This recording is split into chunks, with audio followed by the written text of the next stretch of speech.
Le secteur automobile s'impose comme le premier moteur des exportations du Maroc. En 2024, il a généré environ 157,6 milliards de dirhams, soit près de 15 milliards d'euros en progression de 6,3%. Il représente près de 15% des exportations nationales, devant les phosphates et l'agriculture. Cette performance confirme la montée en puissance d'une industrie devenue un pilier stratégique de l'économie marocaine, portée par une chaîne de valeur de plus en plus intégrée. Cet écosystème performant est d'abord le fruit d'une vision royale qui a impulsé la création de zones industrielles et de plateformes logistiques de premier plan. Cela combiné à un investissement massif dans le capital humain, des ingénieurs formés aux standards internationaux et capables de faire tourner des lignes de production parmi les plus exigeantes. Cette dynamique repose sur un écosystème industriel structuré autour du câblage, des sièges, des pièces moteurs et de l'assemblage automobile. Plus de 260 équipementiers participent à cette chaîne de valeur, faisant du pays une véritable plateforme industrielle tournée vers l'Europe.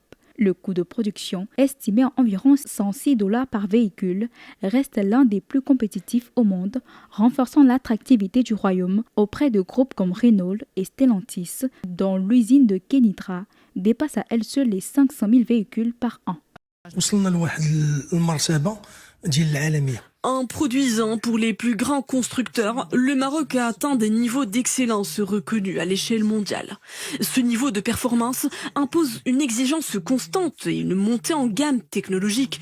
Cela passe par des laboratoires de pointe, des équipements alignés sur les standards de l'industrie du futur et surtout par des ressources humaines hautement qualifiées.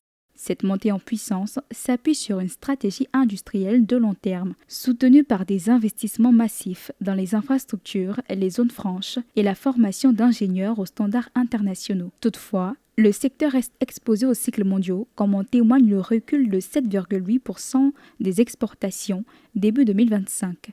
Pour consolider ses acquis, le Maroc accélère désormais vers l'électrification de sa filière avec l'arrivée de nouveaux investisseurs et un objectif d'intégration locale de 75% d'ici 2030, ouvrant une nouvelle phase de montée en gamme technologique et industrielle.